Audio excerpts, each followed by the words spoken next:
Thank you again for coming to the Howard University and PNC Center for Entrepreneurship launch for the Southern Region. Give yourselves a big round of applause.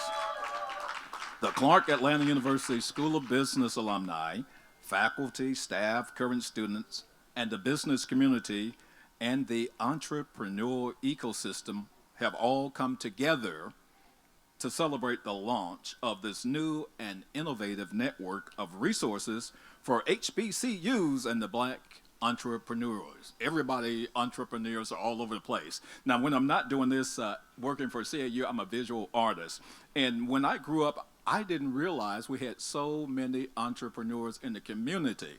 We didn't know they were called entrepreneurs. There was Miss Maggie Friday, that was her name. She did hair, she taught piano lessons, right? There was the Ice Man, the Cold Man, the Rag Man. I'm still 39 and holding, but that's what happened way back when. Through PNC's support for this initiative, $16.8 million over 5 years, the center, let me say that again, $16.8 million. That deserves a huge round of applause. Over 5 years, the Center for Entrepreneurship will provide programming, access to capital, which is key, education, research, and much more to help expand opportunities for Black businesses across the country. This is a national program and has partnered with Howard University, Clark Atlanta University, Texas Southern University, Morgan State, and where each has a regional hub. We'll share more about that at the end of the program. But first, to get the program started, we will have greetings from our superstar, our dynamic SGA undergraduate president, Keandre Thomas, followed by our dean and our interim vice president and provost, Dr. Sylvanus Udoka. DeAndre, come on up, man. Let's give him a big round of applause.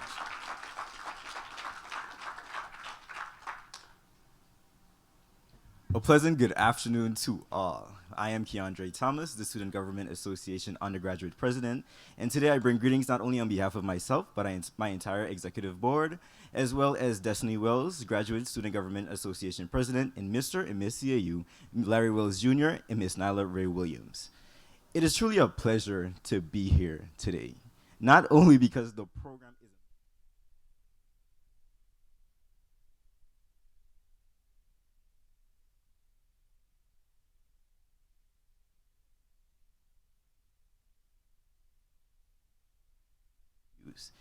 here at these HBCUs, there is an overflowing amount of Black excellence. And what's sad is for so long we have been kind of put to the side. And now to see this partnership that will allow more students to get more opportunities, to get more networking opportunities, to learn more about financial literacy means the world. Because I'm just imagining the amount of students that are going to take, full control of what is being offered. So it is truly a pleasure to see this happen now. I can't wait to see all that is in store through this partnership, and I can't wait to see the amazing day that we have today. So thank you guys so much for allowing me to be here, for allowing our students to witness this amazing event. Thank you.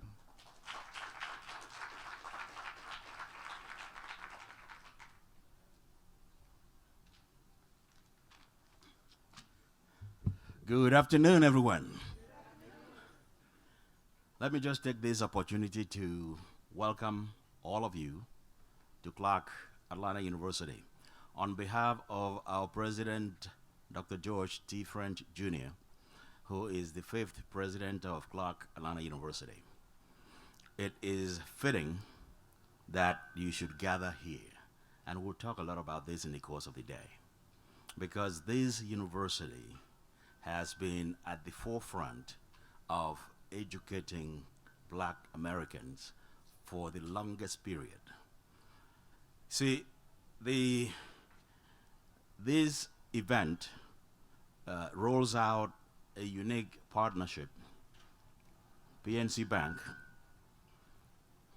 Clark Atlanta University, tied to PNC Bank and Howard University National Center for entrepreneurship. Significant activities will take place here that impacts the lives of black people across this nation and beyond. So I welcome you here to say, when we look at this university, we always go back to the history.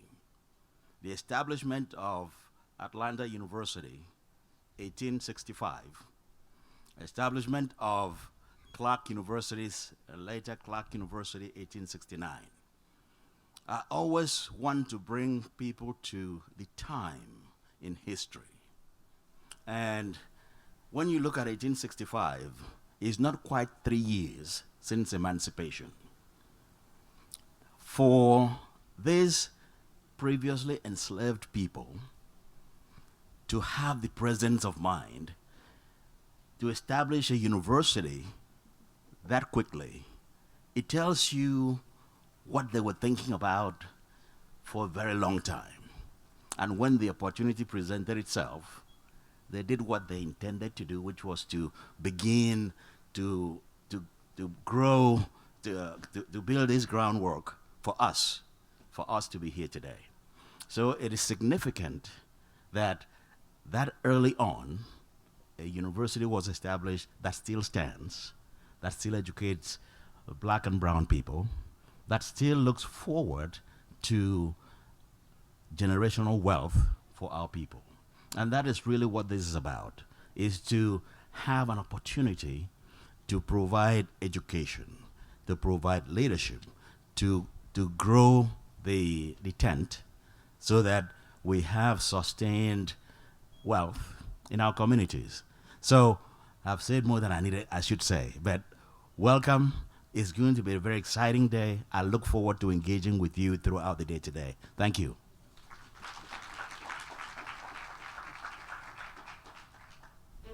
We know that small businesses are not only the lifeblood of the U.S. economy, they're central to the success in communities and neighborhoods. If we want to ensure a more diverse and inclusive economy, we need to make sure that Black and other minority-owned businesses succeed. The Howard University and PNC National Center for Entrepreneurship is an exciting new initiative, and the reason that it is it's super unique. Nothing like this has ever been created before. The format of this is that Howard serves as an umbrella institution. So the National Center is in Washington, D.C., and then we have 4 regional centers. Those regional centers, one is at Howard, one is at Morgan State in Baltimore, one is at Clark, Atlanta, and then one is at Texas Southern University in Houston, Texas. And so having all of those organizations working together in each of those regional centers has a 4 to 5 state footprint that they're working with the HBCUs in that region. And then the National Center that's based at Howard functions across the entire country working with Black entrepreneurs everywhere. Not only just students at Howard, not just students at HBCUs, but really an initiative to have generational impact on Black entrepreneurs at HBCUs and the community surrounding HBCUs. What we're really trying to do with this center is provide access to funding, provide opportunities for programming, for resources that can really help people in our communities, people that look like us, that want to be an entrepreneur, that want to start a business, really be able to grow and accelerate their dreams. HBCUs are so important because they're drivers of economic growth. They're key sources of talent and innovation, not only for our companies, but our communities. And importantly, they're accelerators of Black entrepreneurship. What also makes it super unique is that this is the first of its kind where we're not just focused at one HBCU, we're actually creating an innovative entrepreneurial network across all HBCUs and connecting the dots across those institutions and supporting each other. We're also piloting programs at Howard, testing them out, making sure that they're not predatory practices, and validating that work, and then sending it out across the network. I just think in general, if we're going to keep it real, a huge obstacle for entrepreneurs in our communities is access to capital and access to resources. So whether you're talking about financial capital, whether you're talking about just access to resources and program to help businesses grow and scale from initial launch to get to that next level. And that's part of what we're trying to do here at the center is really provide those frameworks, those systems, those programs, those initiatives to really help people not only just launch their businesses, but get to that next level of scaling to develop a business that can benefit and create generational wealth. By building resources and support for Black business owners across the country, we can bridge some of the divides Black entrepreneurs face in operating a small business and increase access to capital to grow their operations.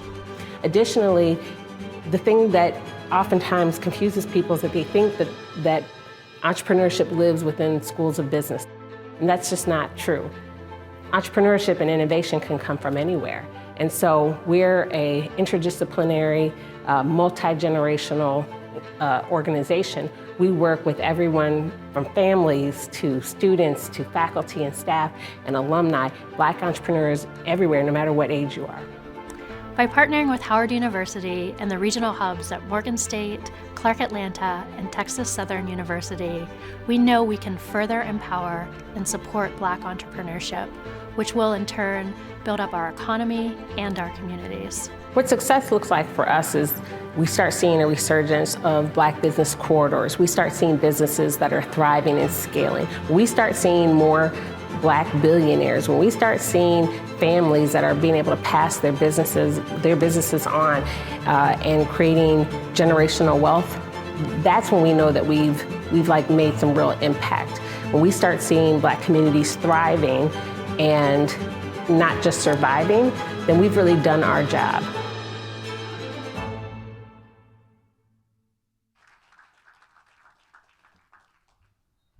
Good afternoon, everyone. Come on, give me a little bit more. This is some HBCU love up in here. Good afternoon, everyone. Great. I'm Erin Horn-McKinney. As you saw in the video, I serve as the National Executive Director for the Howard University and PNC National Center for Entrepreneurship, and excited to be here and give greetings on behalf of our President, Dr. Wayne A.I. Frederick, and our Associate Provost, Dr. Barron Harvey, and our Dean of the School of Business, Dr. Anthony Wilbon. So greetings on behalf of those individuals. And I also just want to tell you a little bit more that was not covered in the video, that this is really a historic initiative.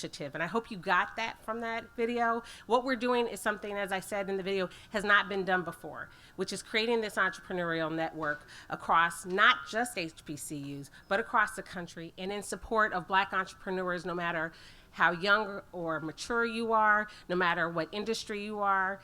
All of that we're covering and trying to provide best practices and provide the resources and support.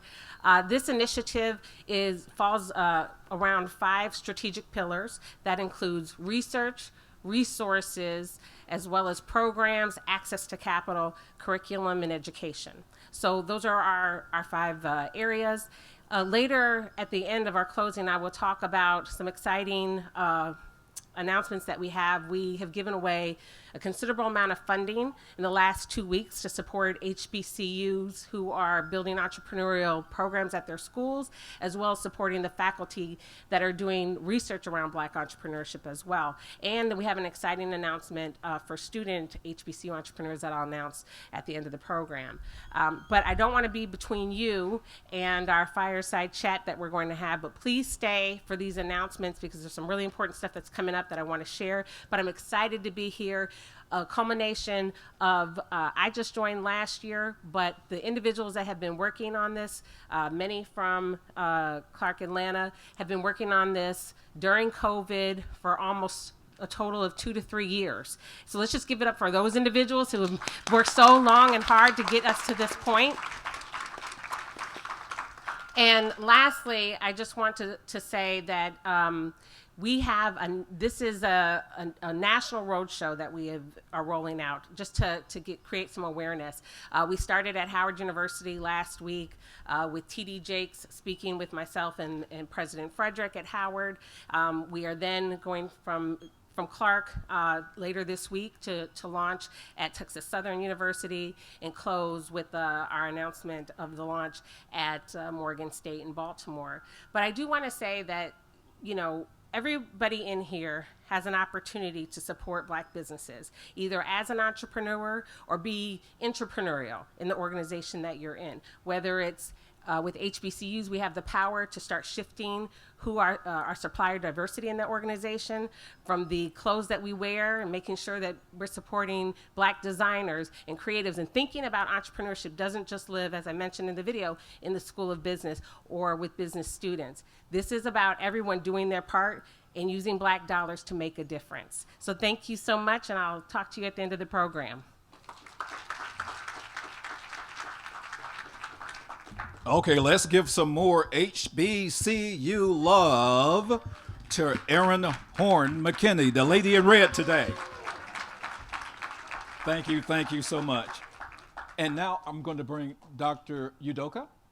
Bring yourself back up here for a minute, sir, so that you can introduce the CAU regional team. Absolutely.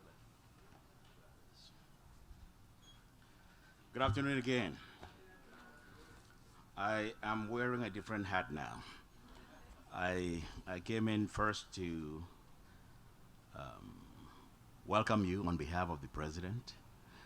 I'm hopeful that he might show up before we are done. He's all over this campus. But in this role, I serve as the lead person for our regional team here at Clark Atlanta University. The regional center, again, part of the PNC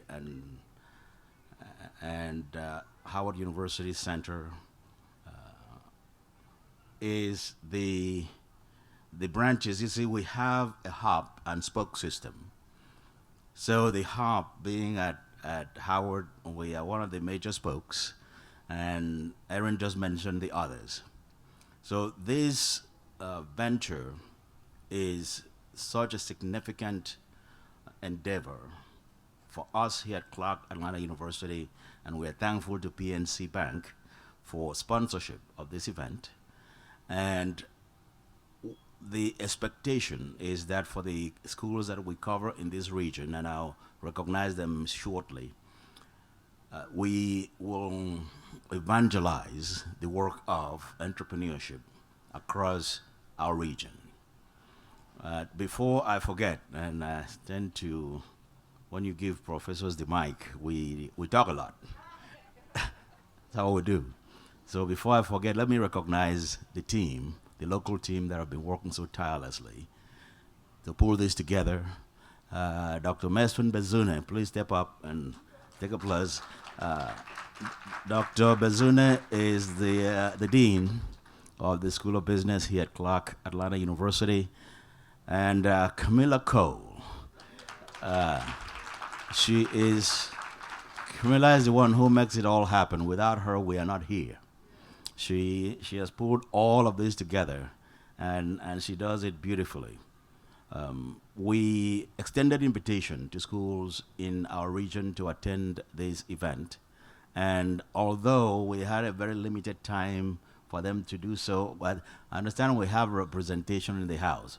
For all the schools in our region that are here, could you please stand and be recognized?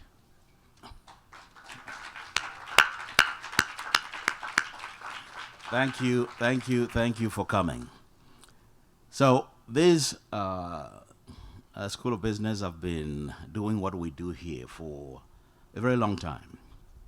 For more than 7 decades, we have committed ourselves to the changing face and the future of business.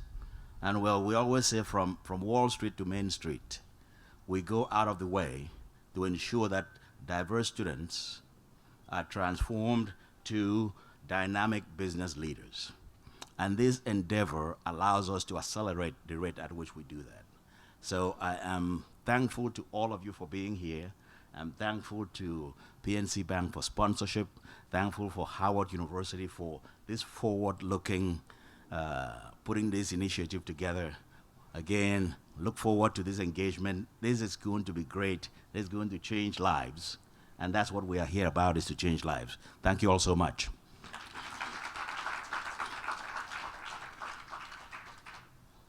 Thank you, Dr. Udoka. Thank you so much.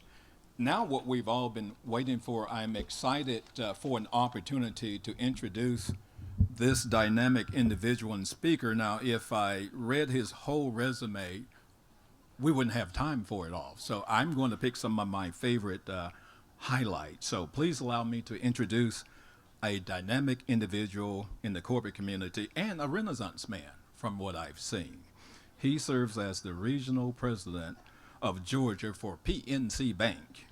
Now, PNC is one of the largest diversified financial services company in the United States. Now, there's a correlation between PNC and CAU, as PNC's parent companies, one of those was founded in 1865. Atlanta University was founded in September of 1865, just about 5 months after the Civil War. That's a great correlation. So give both of the organizations a big round of applause for that. Now, he joined PNC in 1999 and previously served as Executive Vice President of PNC Business Credit before being named to his current position. Now, way back when, he was a midshipman at the Naval Academy. He was an All-American football player, wrestling, and ran track as well. So he's a really tough guy. In 1982, he was named College Football Player of the Year. And that's just a couple of years ago, Mr. Speaker. In the 1980s, he played football for the Atlanta Falcons as well. Please join me in welcoming the Renaissance man, Mr. Eddie Myers. Let's give him a big round of applause. Yeah, he said too much. Said too much. I've got a few comments, but first of all, good afternoon and welcome everyone to a great day here. And it's a pleasure for me to be in attendance. I'd like to do one thing out of form, but I'd like my team that's here to stand and be recognized. I've got a few individuals from our team here for PNC. And the thing that you need to be aware of is the fact that within PNC, at least within the Georgia office, we don't look like every other bank that's located here. We don't look like every other bank across the board, all right? We have done something that is not normally seen. I've got people of color that are in charge of businesses, and I've got people of color that are in charge of different and various lines and manage things. So we're different, and we've done it, and we've done it intentionally. All right, and it makes a difference, and it has made a difference, because everybody that comes to our office always makes a comment about how diverse our office is across the country. So, as you said, my name is Eddie Myers, and I'm the Georgia Regional President. At PNC, we're deeply invested in being part of the communities where we live and work, and Clark Atlanta is important to our community. Historically, black colleges and universities have a deep and rich history in our country. And statistics tell us that getting an HBCU education sets a student up for success. Our country's network of more than 100 HBCUs actively work to address the financial obstacles that African American students face, and they increase graduate lifetime earnings potential by well over more than 50%. HBCUs provide a wide spectrum of educational programs, a vibrant, inclusive community, and are driving impactful change in entrepreneurship and economic development for black businesses. At PNC, we're committed to harnessing the full scope of our resources to drive economic empowerment and help all move forward financially. That's why we're standing here today as part of the launch of Howard University and PNC's National Center for Entrepreneurship. We know that expanded access to opportunities, education, and resources will lead thriving businesses, thriving communities, and thriving economies. At PNC, we know that our success is directly proportional to the prosperity we help create for our employees, customers, and communities. The resources and efforts put forth here at Clark Atlanta in conjunction with Howard, Morgan State, and Texas Southern will lead to the development of educational resources and access to capital that will launch the next generation of black businesses, business owners, and entrepreneurs. That next generation is already starting and growing businesses that can create jobs, generate income, and accumulate wealth. There are currently over 9 million minority-owned firms in the U.S., and more than 1 million of them have paid employees. Through the center, we can make sure that up-and-coming black businesses have the chance to learn from other successful entrepreneurs and give them the chance to thrive. I'd like to thank President George French, the regional team, Dr. Bazunu, Dr. Raduca, and Kamala Cole for the important work they're about to do and bring the National Center's work to life for not only Clark and the students, but for the broader black businesses and community. I also want to thank Associate Provost Baron Harvey and Howard School of Business Dean Anthony Wilbon for their vision to create this center, and the Executive Director of Howard University and PNC National Center for Entrepreneurship, Aaron Horn McKinney, for leading the charge and bringing this vision to life. Again, thank you. We're excited to be here for this opportunity, and we look forward to sharing the success of this important initiative. Thank you very much for having me, and have a great day.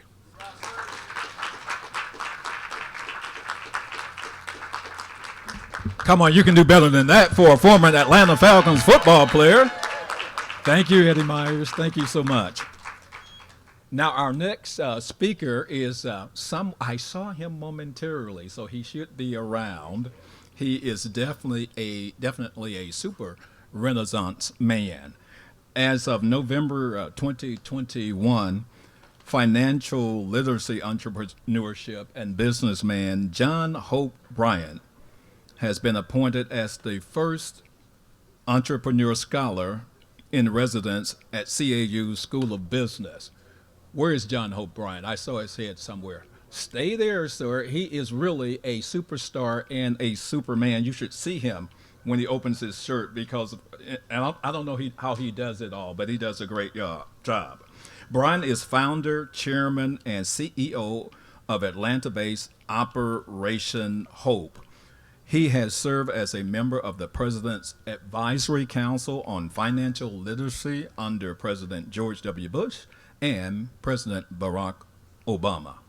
At the recommendation of Mr. Bryant, U.S. Treasury Secretary Jack Lew renamed the former U.S. Treasury Annex Building the Freedmen's Bank Building. Let me enunciate that better. Freedmen's Bank Building. He is a global leader in the area of financial literacy.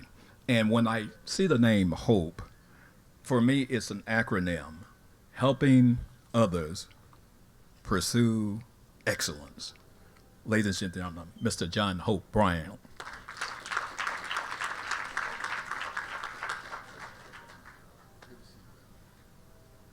Isn't God good?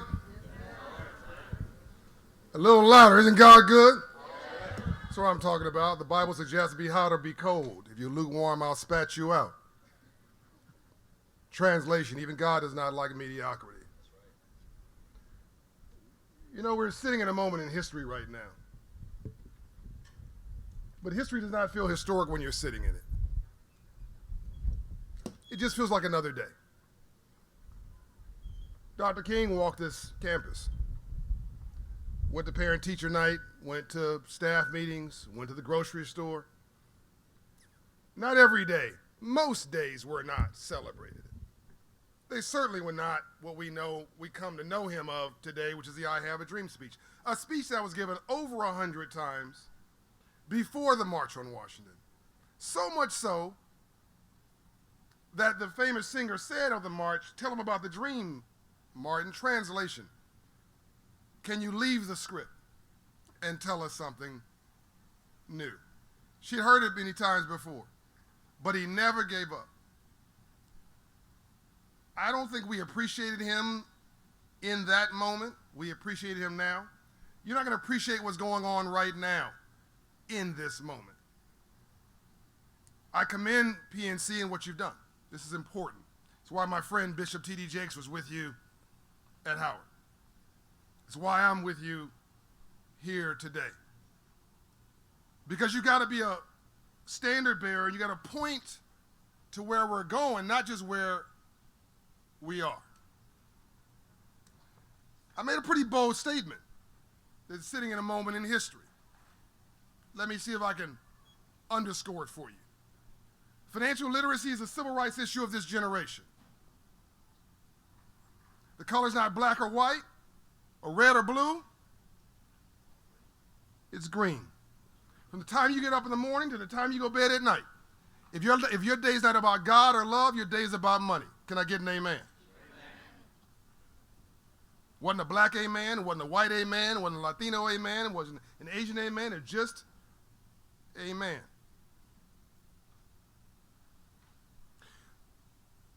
This country is a capitalist democracy. The first entity ever created in this company was a corporation. It's a capitalist democracy. Which means that entrepreneurship is the seeds of the garden of wealth creation. I'll say that again.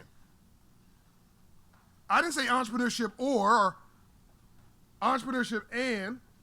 Every big business was once a small one, created by, at some point, an entrepreneur.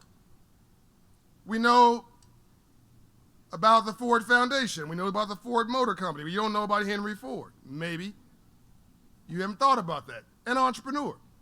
Or UPS. That was created by a guy who created a patent for messenger services that started on a bicycle. And then he, by the way, partnered with Ford and made it an automobile company. And it's one of the largest transfer of goods and service companies in the world. They call it logistics. We see these big offices, but we don't realize it started with one person with a dream. And the examples of black entrepreneurs are legion. You know Herman Russell, right across the street.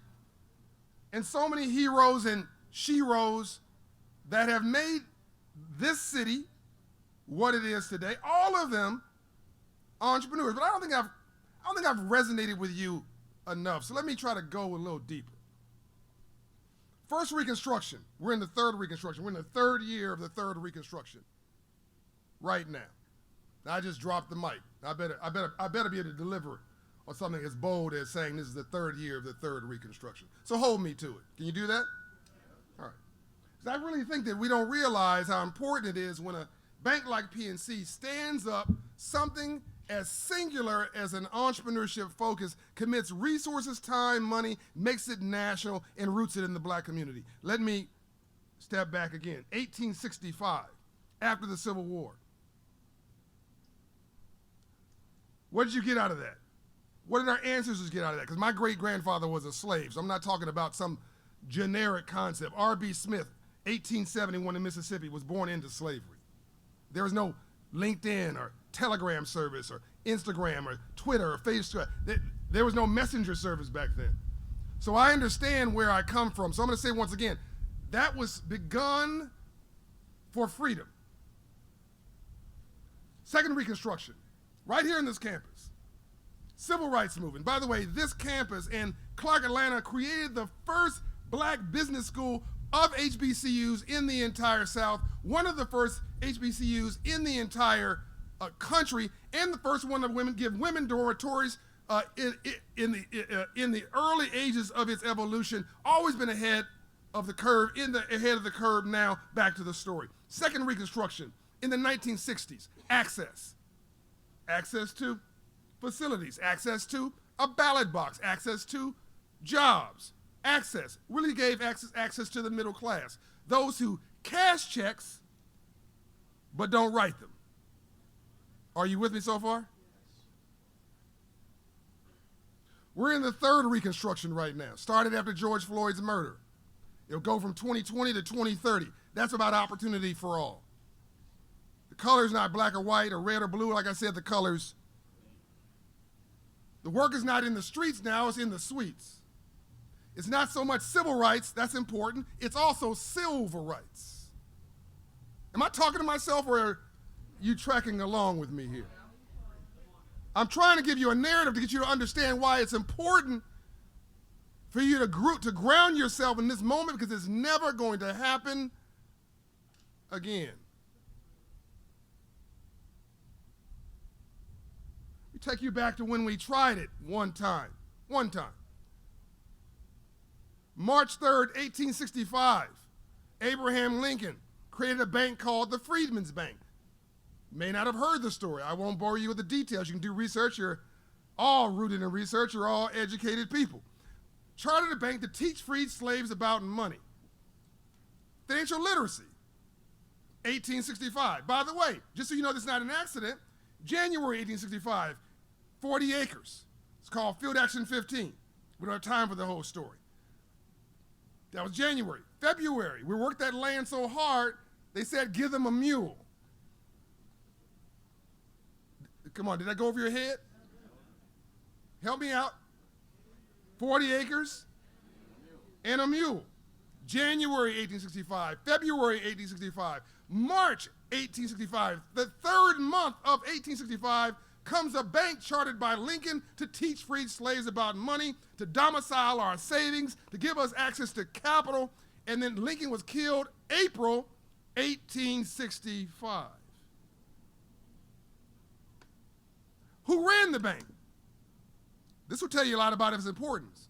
A guy named, you might recall the name, Frederick Douglass, who you might call an abolitionist, I call a businessman, who owned $6 million worth of real estate in Baltimore, Maryland, and rented it out to working class blacks, which gave him financial freedom.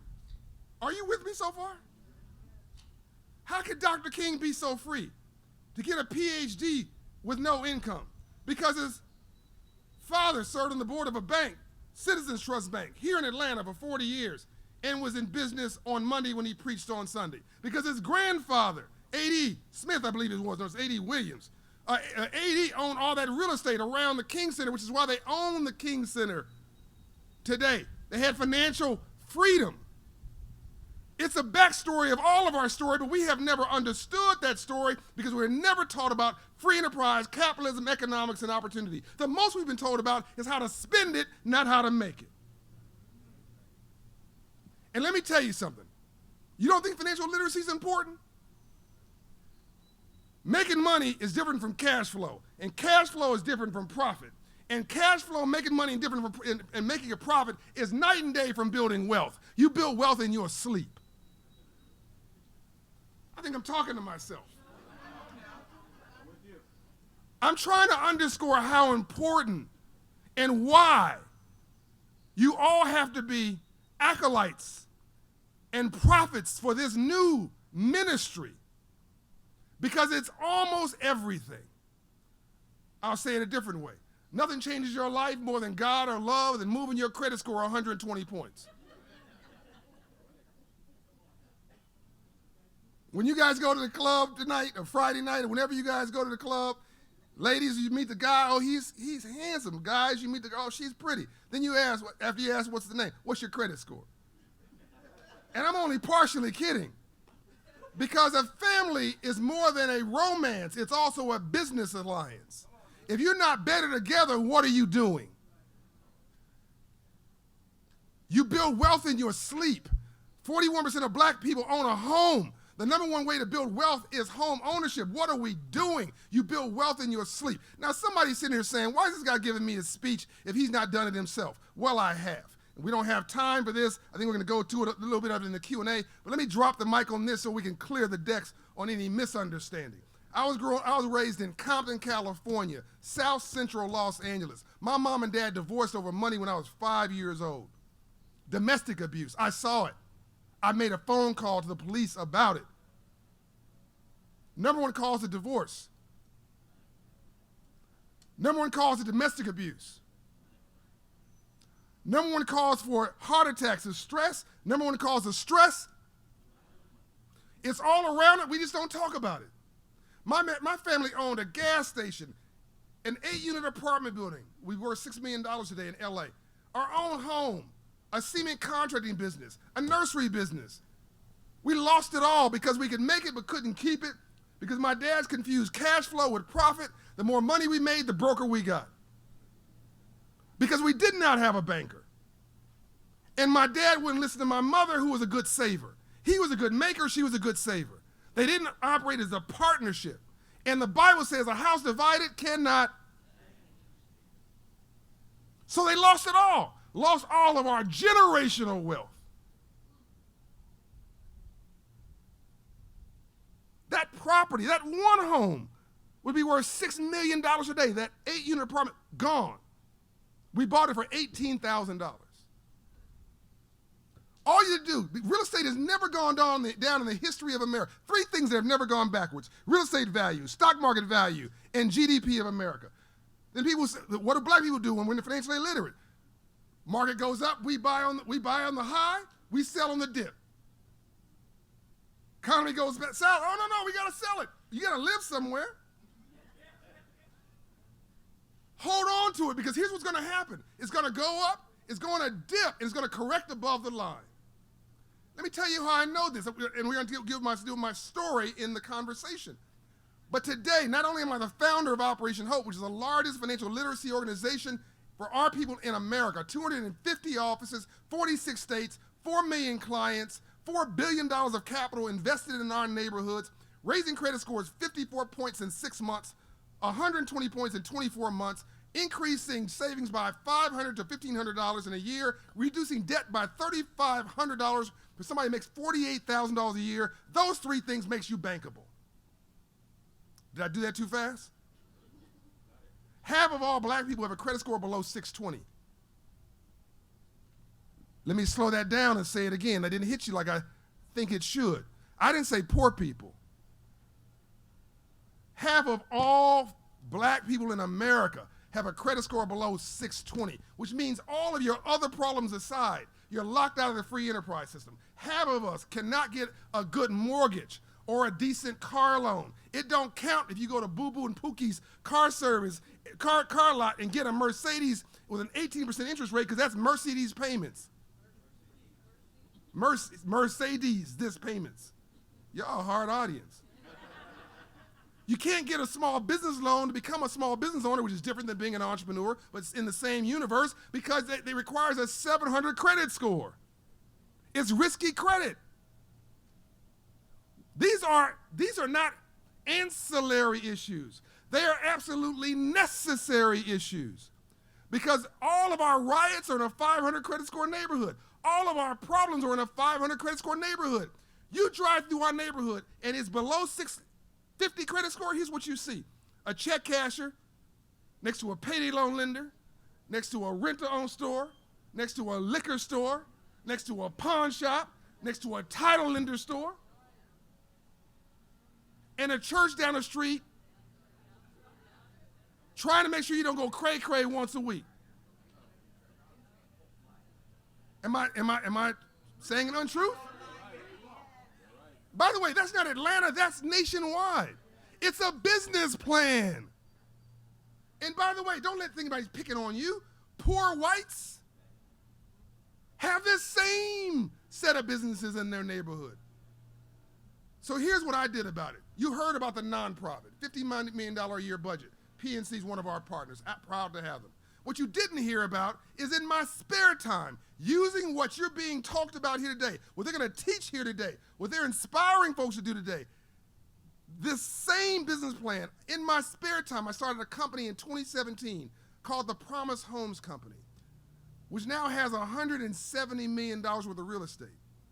I'm the largest minority owner of single-family rental homes in America. I own 700 rental homes from Atlanta to North Florida. 700 in 5 years. No government programs, no hookup, nothing special. Understanding how this economy works and accessing capital at scale. I'm done.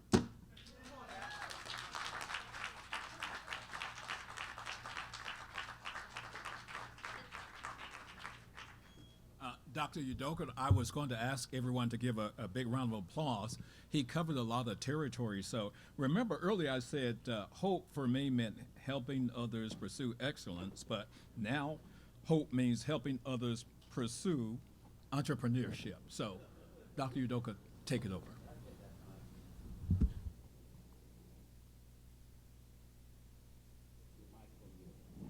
Sam has a great voice, man. One of the best broadcasting voices in the world. He is. And a nice person, too. He is. Chairman Bryant, welcome. John. Folks, you may not know this. John is the first entrepreneur in residence in this university. I thought I'll just throw that in so you know. Deeply honored. So, And this is my first event. for you folks at Operation Hope, he works for me. Yes. Yeah, absolutely. So I really thank you for being here, John. We are going to have a conversation about entrepreneurship. Yeah. This is your life. Yeah. This is what you've done, and you gave a synopsis here. We're going to go deeper. Yeah. As you always say, real talk. Yeah. Real talk to these people. Yeah. So, I have some questions written down. I'm not sure that I will go through these questions because I know so much about your work that I can recite some of it in my sleep. That's how much I follow this man. But let's see, in part, the mission of the National Center for Entrepreneurship is to be a national resource for black businesses and to provide entrepreneurship education at HBCUs across the country. And I see in your website, your mission. Operation Hope is to advance economic opportunity by providing the tools that these entrepreneurs need to reach their goals. And it continues. We help individuals of all ages by offering financial education, one-on-one coaching, courses on credit score improvement, as well as pathways to homeownership and starting a business. How do you see these two things crossing? I think that if Dr. King was alive today, this would be the work he'd be doing. Another bold statement. I don't think it's impractical. Ambassador Andrew Young, my mentor, his wife Carolyn's on the board with me. I'm on the board of trustees here also, which I'm very proud of. Ambassador Andrew Young would say, to live in a system of free enterprise and not to understand the rules of free enterprise must be the very definition of slavery. Do I need to repeat that?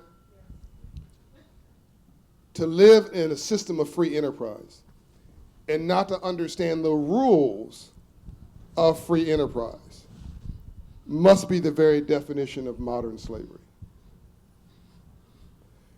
So is it possible that we're all living in this economic system, like the movie The Matrix, but we're taking the blue pill when we should have taken the red pill?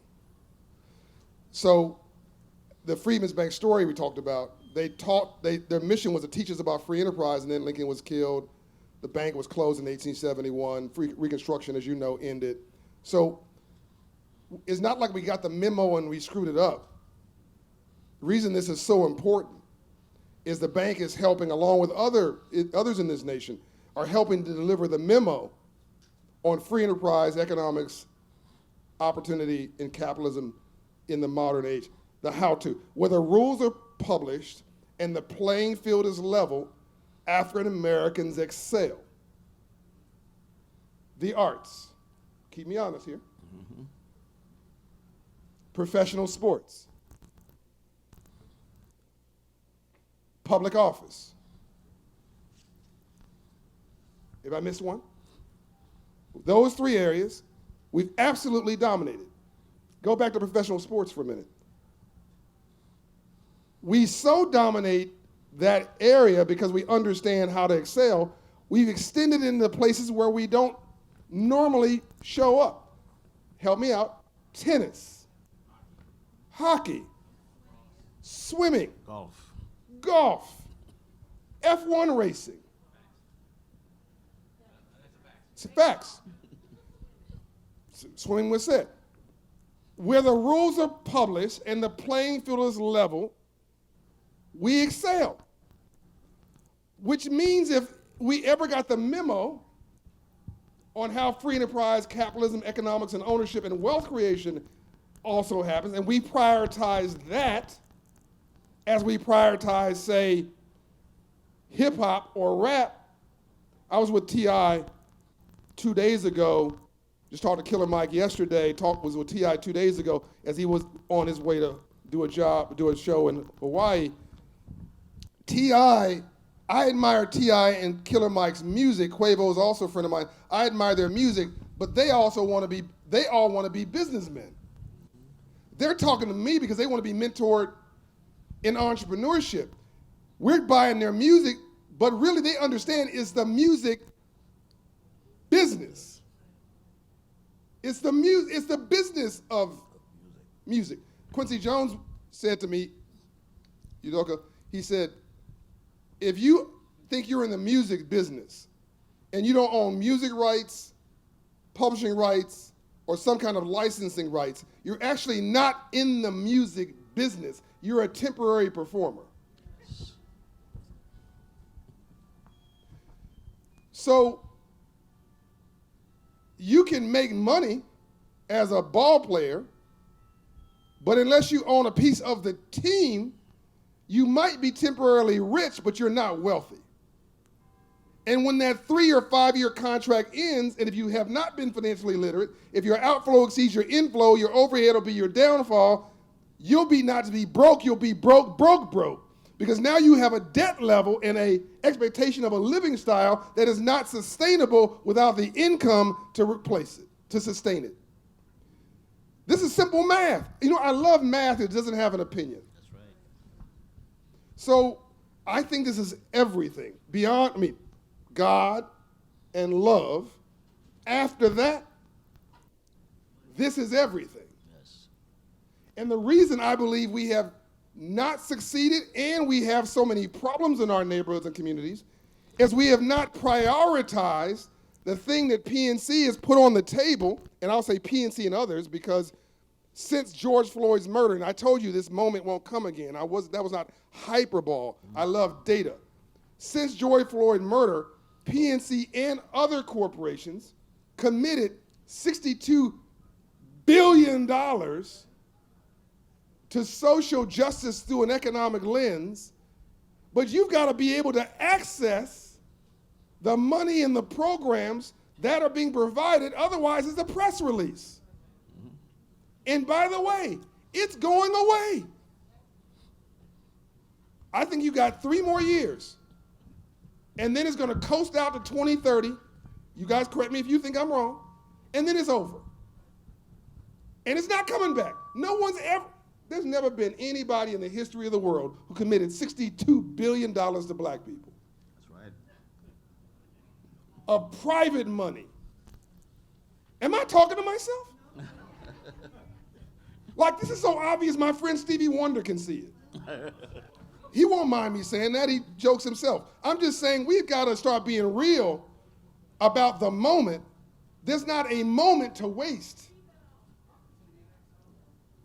This access to capital, this access to opportunity, an institution like PNC standing up an initiative like this, Operation Hope has our version of it, 1 Million Black Business Initiative, 1MBB, which we launched with a $130 million 10-year commitment from Shopify, second largest e-commerce company in the world, after George Floyd's murder. Now, I would have never been able to get, without George Floyd being murdered and what came out of that, I've been able to get something, but not $130 million. You with me? Now,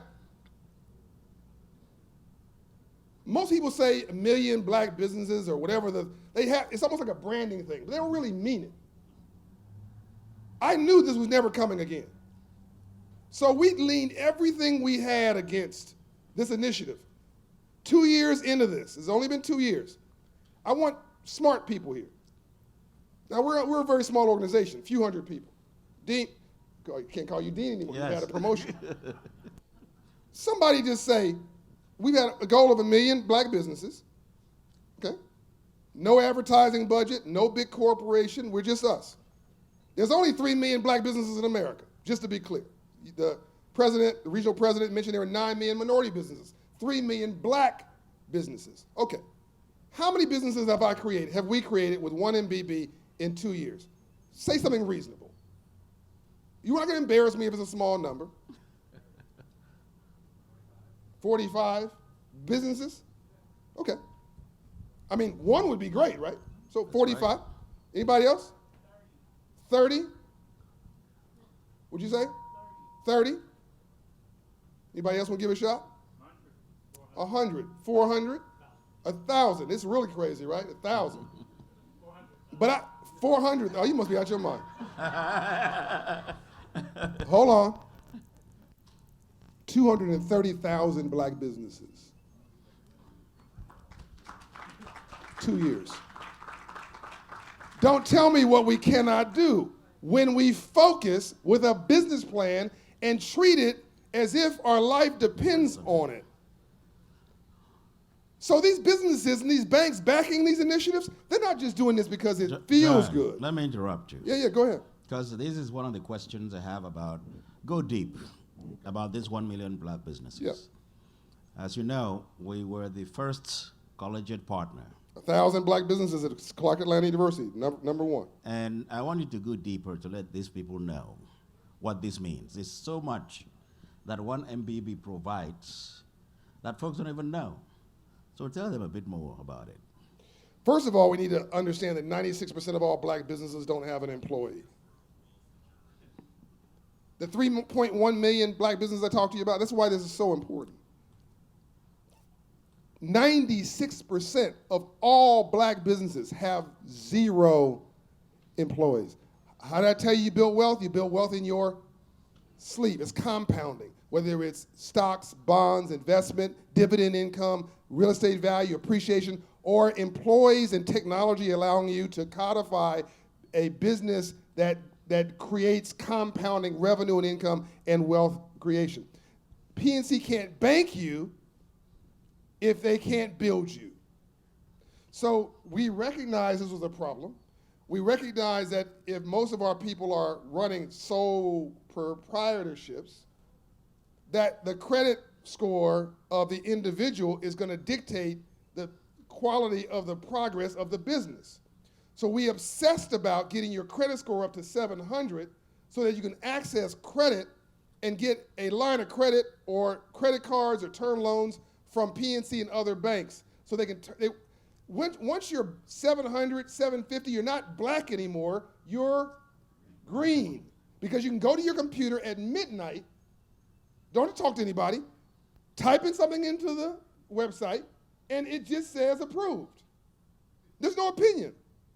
So we had to get the credit score up, in most cases 100 points, given the numbers I shared to you earlier.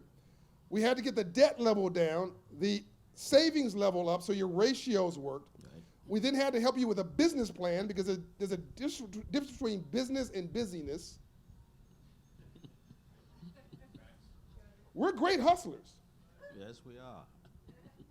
But hustling is only part of the equation. You got to have books, records, accounting, systems, technology. You have to have invoicing. You have to have backroom infrastructure, customer service, follow through, quality control. All these things are important. It requires a business plan. It requires performance, financials, balance sheets, all that stuff we teach as part of the program. An entrepreneur creates something de novo, like me, a new idea. A small business owner takes an existing business plan and grows it. So we're doing both businessmen and businesswomen and entrepreneurs. Then we give you a website, a domain name, a website free, payment systems free, infrastructure for delivery free, and then we give you a free accountant for 2 hours, business manager for 2 hours, PR support for 2 hours, et cetera, as a wraparound, vertically integrating your entire, and then a Shopify license, by the way, I missed that, free for 4 months, no cost. And Shopify is trying to convert you, by the way, as they should, from free to fee, which is the way we want it. Because we don't want to hand out, we want to hand up. So this vertically integrated system, very similar in philosophy to what PNC is doing. We all need each other. You need a number of these initiatives going at the same time. Dr. King was leading one part of a movement, but there were literally thousands of other organizations in alignment with that same philosophy. He just got the press for it and pressed for it. But there's enough poverty to go around. That's right. That was funny. But we need all of the banks following PNC's leadership and their example. We need all of the HBCUs following your example. This has got to become a movement. But everything starts with a group like this. This is how Operation Hope started. A few people in a room. Now it's the biggest in the country. So I think this is everything. Thank you. You mentioned the third reconstruction in your brief statement. With all the messiness, the confusion that's going on in the world now, how do we navigate all of that and still capitalize on this third reconstruction? And in this, what is it that keeps you up at night about this moment in time? Yeah. It's a great question. The thing that I do and the thing that I worry about are different. The thing that I do is I go through life consciously oblivious of most things around me. I'm pausing for effect. I really need this to sink in. Builders focus on executing on their ideas. Those with a struggling mentality focus on other people. Let me say it another way. Builders, there's a surviving mindset, a thriving mindset, and a winning mindset. A winning mindset focuses on their ideas. A thriving mindset focuses on their achievement. A surviving mindset focuses on other people and talks about other people all the time. You figure out which one your friends are doing. But I'll tell you this, if you hang around 9 broke people, you'll be the 10th. It's a cultural problem we have. We don't have a competency problem. We have a culture problem. So the thing that keeps me up at night is, so I have 3 million followers on social, 110 million video views. Every day I'm pounding this message. We are gaining incredible traction. The organization that I mentioned is growing by leaps and bounds. I'm opening an office every 2 weeks as a nonprofit. I opened 3 offices last week in Mississippi, Alabama, and Florida. But my fear is the problem is outrunning my capacity as an individual or one organization to keep track with the cultural narrative. That it's almost like we're being hijacked by thug culture, or hijacked by those making dumb sexy. And we've got to make smart sexy again. Yes. Now, we've been here before. You only need 5% to stabilize any community. That's the book, The Tipping Point, Malcolm Gladwell, University of Illinois study. You don't need 80% or 50%. Dr. King only had 20% of the black community support at its height. Most people sat on their hands. They said, not my problem. So if you can have between 5 and 20% of our people who lock on to this message, you'll change black America for 2 generations. So the question that keeps me up at night is, am I running fast enough? Are we running fast enough? Are we doing enough to get to the 5% so that the tail begins to wag the dog, so we can flip the narrative? You know, there was a time where everybody walked around our neighborhood with suits on. Now somebody's got a suit on, you think they're a police officer. I'm only partially kidding. I don't want to tell you how a lot of us walk around our neighborhoods, but it's not admirable. But we're modeling what we. So we need different role models. When I stand here and tell you we built this and I own that, I'm not trying to impress you. I'm trying to impress upon you.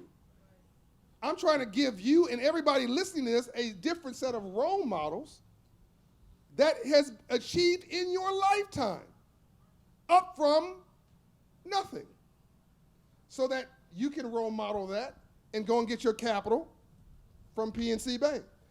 By the way, December 2021 had another achievement that's important. Now, mind you, I had a credit score of 500 when I was 18 years old. I was homeless for 6 months of my life. I lost everything when I was 18 years old.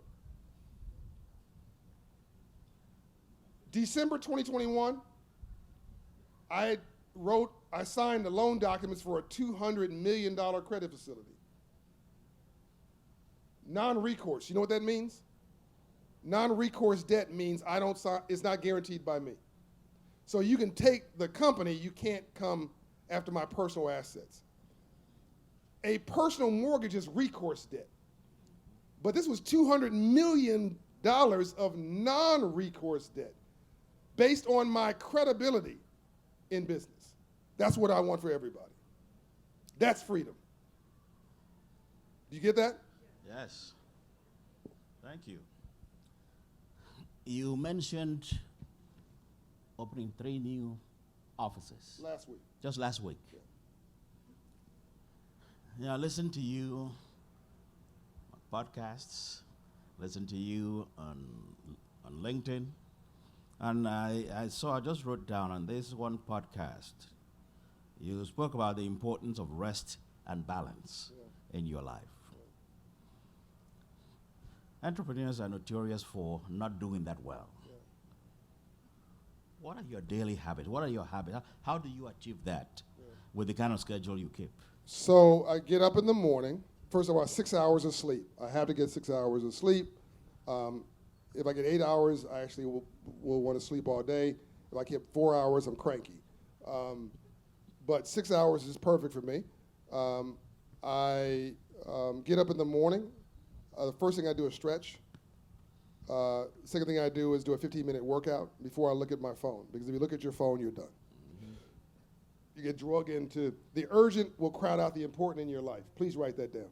If you're not careful, the urgent every day will crowd out the important. You know what's important, but I gotta do this. I gotta do that. But the flight attendant will tell you when the plane is going down, put the oxygen mask on your face first, and then your child, because if you can't save you, you can't save them. So the first thing I do when I get up is take care of my wellness. I stretch. I do a 15-minute workout, get my cardio going, because I need this product. This is the product, and I need this to be in good running order. And then I make sure that my family's okay, and then I get into my text messages, and then I go to my emails, and then I through the course of the day, Udoka, I actually meditate at stoplights, between interviews. I mean, literally, the calmest part of a hurricane is the center. It's literally true. But everybody's running to the edges. You've got to find a place in your day, in your life, every day where you stop and you give yourself not gas, but fuel. Gas comes from fuel, not the other way around. You got to refuel yourself. This world will just give you gas. That's both funny and literal. You've got to refuel yourself. So I'm ruthless about my time, and I'm ruthless about my wellness. I'm generous with my money. I'm generous with what I can do for the society, but I'm ruthless about not letting anybody waste my time. So I will take moments in the course of my day and just sit in quiet, because the most important thing in my life is I'm reasonably comfortable in my own skin. You're never going to be comfortable in your own skin. That's a lie. But you've got to be reasonably comfortable in your own skin. And most of us focus on confidence, but not self-esteem. Self-esteem is how you esteem yourself. If I don't like me, I'm not going to like you. If I don't feel good about me, I'm not going to feel good about you. If I don't love me, I don't have a clue how to love you. If I don't have a purpose in my life, I'll make your life a living hell. Because whatever goes around. Now, you can have high confidence and low self-esteem. I'm going to tell you to name somebody. High power, money, high confidence, brilliant marketing skills, incredibly low self-esteem. Trump. I didn't say a word. By the way, you can go through your whole day, your whole week, and you can see eagles, buzzards, turkeys. So you need to hang around more eagles and distance yourself from buzzards and leave those turkeys alone, because eagles don't fly in packs. People are not going to understand what you do. That's okay. That's why I go through life consciously oblivious of most things around me, because those things around me is just noise, and it doesn't matter. They're not paying your mortgage. They're not paying your bills. They're not putting you through college. It's just noise. What team can you build around you where you're better together? And I think that the PNC initiative is one of the tools in a toolbox for your team, including 1MBB, including financial coaching. I go through a financial coach. I get my credit checked every 3 weeks. Do you? Do you know what your credit score is? I can pull mine out. I mean, that has to be really important, because it dictates the quality of your life.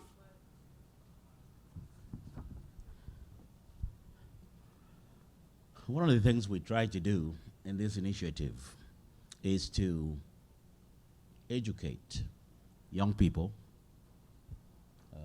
adults, this surrounding community about entrepreneurship. That's really what this whole initiative is about. What advice would you give to educators in this group about That's a great question. about how to do this? Because we always think that we know it all, but you've done it. What advice would you give to us, the National Center, this regional center, on how to teach this to young people coming up? So I have to say this very respectfully. There's a reason that Steve Jobs dropped out of college. There's a reason that Bill Gates dropped out of college. There's a reason that I've dropped out of college. I mean, I'm on the board of trustees here. I have an honorary degree from several college universities. I'm obsessed with education. I'm obsessed. I won't hire somebody who works for me who's not degreed. So I guess I discriminate because I wouldn't hire me. It's literally true. I would not hire me from to run a department. I would not hire me. But to run it and build an organization, I would follow me until me said yes. It's a different skill set. Building and leading is different than managing and overseeing. It's different. So it's not better or worse. It's different. You need all of it. So when I was coming up, do we have time for this? Yes, we do. I'll do it real quickly. When I was coming up, and I'm gonna do this very quickly. I told you my mom and dad divorced over money. When I was 7 years old, a guy who saved my life, OC, was murdered on my front doorstep in South Central LA because he was trying to make some extra money and he was selling drugs part-time. And the guys for whom that was their territory followed him home, and I'm sitting on the porch waiting for my hero to come home, save my life. And they hit him with a truck when he was riding a bicycle, and they drug him down the street until he was lifeless in front of me. And I can see it today. These are not lessons you learn in school, thankfully. But I was schooled. Please know I was schooled. Now I'm 9 years old. 15502 South Fraley Avenue in Compton, California, our first home. My mom left my dad saving up money, living with OC to create a down payment, got a mortgage from a bank like PNC to buy our first home. My grandmother owned one home. My great-grandmother was a slave. Grandmother owned one home. Mother owned 7. I owned 700. Role modeling. Mother buys the first home. My next-door neighbor was a drug dealer. Next-door neighbor, my guy down the street, George, was my best friend. George had good grades in school, but bad role models and bad parents. I wanted grades like George, but George didn't know who he wanted to be like. He wanted to be like the next-door neighbor, Tweet, and was shot and killed with Tweet when I was 9 years old. That was also about money. They were selling drugs together. So I go to school, and the brilliant thing that the school did was brought in a volunteer teacher. That one day in school at Colin P. Kelly Elementary School, the volunteer was a banker. He had on a white shirt, a red tie, and a blue suit. I remember, Caucasian, 6'2". He had a business card, said 16th floor. There was no building in Compton, California that had more than 6 floors unless it was the courthouse. I'm dead serious. I couldn't relate to what he was there in the middle of the day. My mother worked an hourly job. She had 2 breaks and lunch. She couldn't come to school unless I was in trouble. She wouldn't come to school unless I was in trouble. I didn't know anybody who had a business card, who was on a salary, who wore a suit unless he was a detective. It was a bad suit. I asked this guy, what do you do for a living? So he was teaching us financial literacy, it's a home economics class. Third session, I wore the only suit to school. I was so impressed with what this guy had to say. I wore the only suit I had to school. My mother had made me this crushed velvet 3-piece suit with a ruffled shirt and a big bow tie that I wore to church on Sunday. But I wanted to wear this suit because I wanted to be like the guy who came once a week teaching this class. And I got beat up on the way to school and on the way home. And in the briefcase were my dreams. And I sold mail order Stacey Allen shoes and Omni jewelry to my teachers, because I had good gift for gab. I didn't have any product, didn't have any inventory, didn't have any capital. But I had human capital, I had me. But I didn't know what I was doing. I just knew that I wanted to do something. Well, this banker, when he showed up, it click. He started talking about money and capitalism and free enterprise. And so I raised my hand the third session. Excuse me, sir. What do you do for a living? And how'd you get rich legally? I was dead serious. I mean, nobody in my neighborhood had gotten rich legally. It was gangsters. I mean, by the way, what's a drug dealer if not an illegal, unethical entrepreneur? They understand import, export, finance, marketing, wholesale, retail, customer service, security, territory, logistics. Am I mistaken? Right. So they have the hustle. They just have a really, really bad business plan and bad role models. So this guy, I'm like, man, you clean, beautiful suit, nice car in the parking lot. It's legal. What do you do? He said, I'm a banker and I finance entrepreneurs. I said, sir, I've never heard that word in my entire life. I've never heard the word entrepreneur in my entire life. French word, build something out of nothing, out of whole cloth. Whatever it is, I don't know what that is, whatever it is, if you're financing it, I'm in. And then he told me there were tens of thousands of bankers all across America, and he told me there were 7,500 banks in this country, and they had $1 trillion worth of assets, and their job was to lend people money. I was like, you've got to be kidding me. Your job is to give me money. Yes, you got to qualify. Okay, how do I qualify? So I backed into the underwriting criteria. That's all I've done my entire life.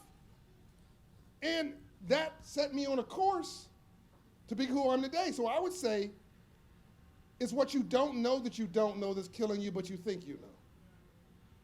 So you can be a brilliant academic, a brilliant administrator, a brilliant teacher. God bless you. We need you. Where would I be without my teachers? They bought all my stuff I was selling.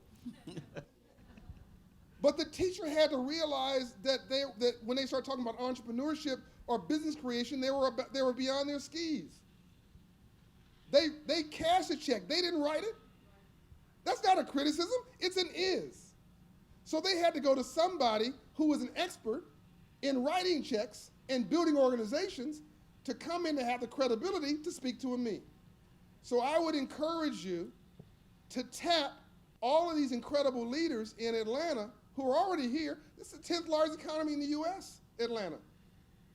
Atlanta economy is $400 billion a year. Saudi Arabia is only $800 billion a year. That's a whole country. That's right. Atlanta is unbelievable. There's no city like this in the entire world. Everything you need is right here. So I would encourage you to tap experts and get them to come into your classrooms on a regular schedule to give them a new software. That's why we have you as an entrepreneur in residence, because we'll bring you back to this campus as often as we can squeeze the time in your calendar. John, on behalf of the CAU and PNC Regional Center for Entrepreneurship and the Howard University and PNC Bank National Center for Entrepreneurship, I just want to say a big thank you for taking the time to be here with us to share your vast knowledge in entrepreneurship. I know that we will be learning from you as we build and drive this. Thank you so much. Thank you. Love you, man. So, let me say this. I would encourage you all to think about this big picture. Send a note to the CEO of PNC. Let them know they did a good job. Send a note to the regional president who was here. Let them know you appreciate it. Open an account. Give them some business. Well, we can do it right here. But also, seriously, I'm trying to bring a real estate professorship. I'm still working on this. I'm trying to get a real estate professorship funded here. We need to have every HBCU to have a robust, cutting-edge business school. Not just business administration, a business school, an entrepreneurship focus. We need every HBCU to do what they've done with me, an entrepreneur in residence, an active entrepreneur in residence. I know I'm the first one here, but this should become normal. We need to have financial literacy that's taught not only in our schools, but in our homes. You need to go home and have a weekly meeting with your family and say that the lights don't come on by themselves. Let's talk about, I literally show my family what I spend every month. Why are we hiding this? What are we ashamed of? Because nobody washes rental cars. You take the car back to the rental car agency and you let them wash it. You wash it when you own it. You take care of something that you have ownership in, and we have to have agency, true agency, about our universities, around our education, and around our culture. No one's coming to save us. No one is coming to save us. History books are written about the people who sit in these seats and decide to save themselves. Thank you.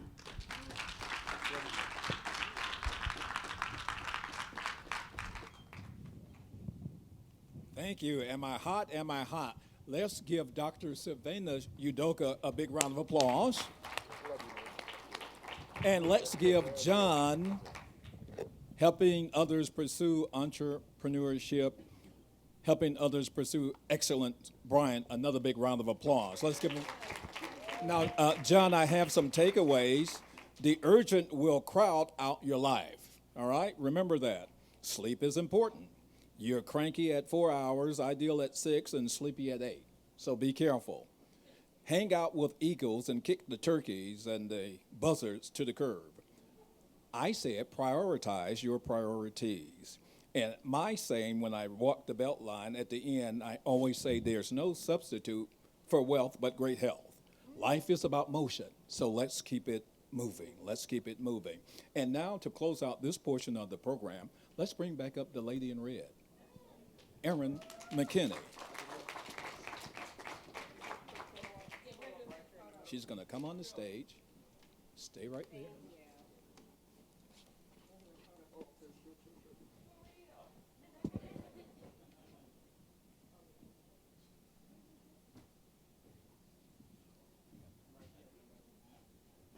Okay, pull your legs down. John, pull your legs down there.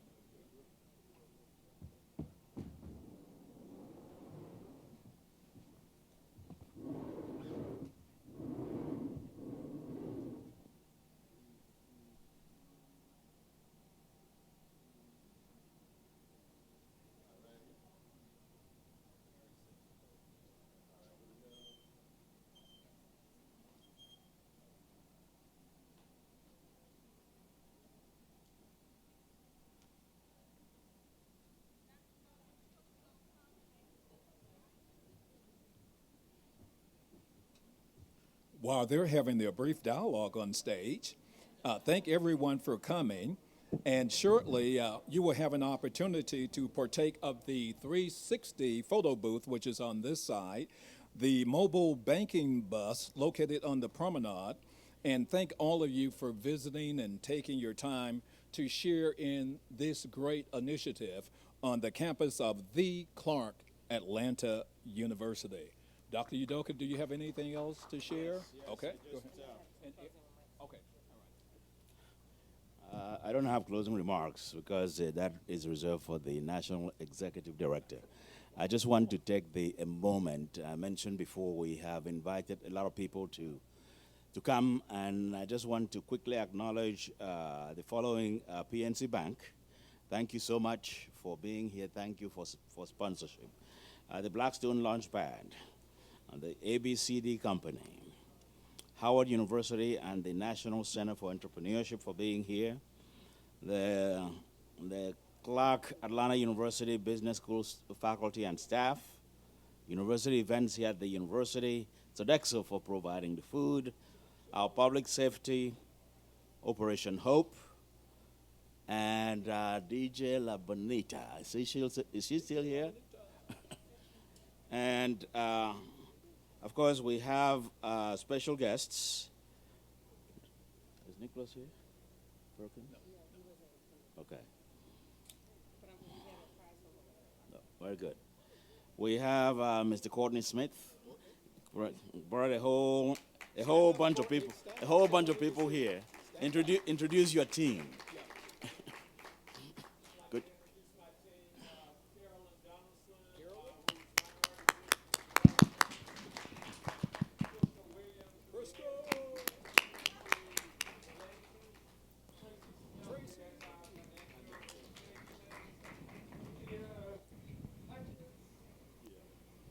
Kia Hutchins, Office of Financial Wellness.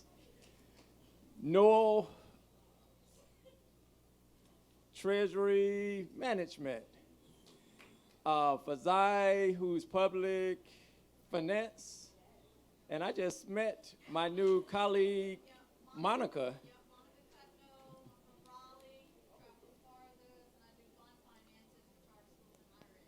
So, and we also have other teammates at the PNC Mobile Unit. Thanks for allowing us out today. Thank you so much.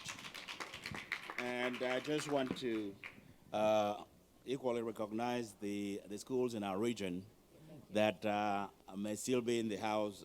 Alabama A&M University. Anyone from stepped out? Alabama State University. Bethune-Cookman University, and Lawson State Community College. Thank you. Miles College, Tuskegee University, my good friend, Morehouse School of Medicine, Savannah State University, Tuskegee University, and the University of the Virgin Islands. This is just a partial listing of the schools in our region. You'll get to meet a whole bunch of them throughout this period. Thank you all for being here. Wasn't that amazing? Just such a powerful talk, and quite frankly, John took a lot of my closing remarks that I'm going to share. But just before we do, I promised a couple of things. I wanted to share with you the awarding that just happened last week so that you can understand the significance of this. Last week, we awarded $25,000 to 10 different HBCUs for our inaugural Entrepreneurship Education Innovation Grants for the 2022-2023 academic year. These grants are to support entrepreneurial activities that are happening on campuses. So the schools that receive these awards include South Carolina State University, Elizabeth City State University, Fayetteville State University, Norfolk State University, Coppin State University, Virginia Union University, Benedict College, Southern University and A&M College, Prairie View A&M, and Bowie State. This is going to be an inaugural program, so I want to remind you of that so that next year, any HBC that you know about that is trying to kick off entrepreneurial activities, and these awards went to schools that are doing everything from opening an entrepreneurial center to funding pitch competitions, anything to activate entrepreneurship on their campuses. Also last week, we awarded 9 faculty fellowships of $10,000. Those fellowships went to individuals at HBCUs who are studying Black entrepreneurship, which is still an area that we lack a lot of data on. So I won't list every single award winner for that. These will be posted on our website, which is hupncenter.org. But I want to make you aware of them because, again, these are the inaugural awardees, and these are annual awards that will go out every year. Additionally, this week we have launched a brand new program called the HBCU Startup Scholars Program. That is $10,000 that will be awarded to HBCU students by the end of this academic year so that they'll go into next year with that $10,000 scholarship to support their business as well as their academic pursuits. So please, that application just opened this week, so please let students know at any HBCU that they're eligible for this. I also wanted to remind you, I said this a little bit before, but for those who have just joined us, to remind you that we have our inaugural national conference happening in Washington, D.C., the week before Juneteenth, which is June 14th through the 16th. This is going to be an amazing event. You might ask yourself, do we need another conference on Black entrepreneurship? Absolutely. And here's why. What we're doing here, which is different than any of the other conferences that you probably have heard of or been to, is we're combining researchers with practitioners, right? We're taking that data, bringing it together so we can have true advocacy. So what you can expect from this is that it'll be a combination of a White House initiative on HBCUs combined with a little Black enterprise, a little bit of Essence Festival Expo experience, and of course, it wouldn't be an event that we did if it didn't have an HBCU homecoming element as well. So we hope that you attend. We'll be launching that registration by the end of the month. And I'll just close these remarks with this. One of the things that I did not mention early on is that my hometown is Minneapolis. I actually still live there now. So home of George Floyd, right? So this is very personal for me. It shouldn't take a man losing his life to unlock dollars and unlock economic opportunities for our community. And as was mentioned earlier, a lot of that funding still has yet to be released, right? And a lot of it was just a press release. Additionally, during the spring break, many of us are just returning from spring break. I went to Memphis, Tennessee, which is where both of my paternal grandparents hail from, with a civil rights tour with my mentors. And going to the National Civil Rights Museum, which I had not been since I was in high school doing a Black college tour, going back there, one of the things is they've expanded that museum. It talks, right at the end of it, it talks a lot about what Martin Luther King was working on right before he passed away, which was the Poor People's Movement, right? And as John mentioned, this is the new civil rights movement, right? Having this economic and transformational empowerment that happens in our communities, being able to pass these things on to the next generation. This is why we have HBCUs getting involved, because we are still mostly in Black communities. We still need to be those economic drivers in those communities, and we still need to be the thought leaders, right, that help solve these problems. So I ask that you join me today. Join John, join the Clark team in this regional center, join these other HBCUs and other leaders in PNC in this movement. Can I get your commitment to join this movement? All right, because I'm gonna call you on it. Thank you so much. Thank you, Clark. You did an amazing job in your launch. Thank you, John, so much for coming, and look forward to working with you more. And I look forward to seeing you all at our national conference in June.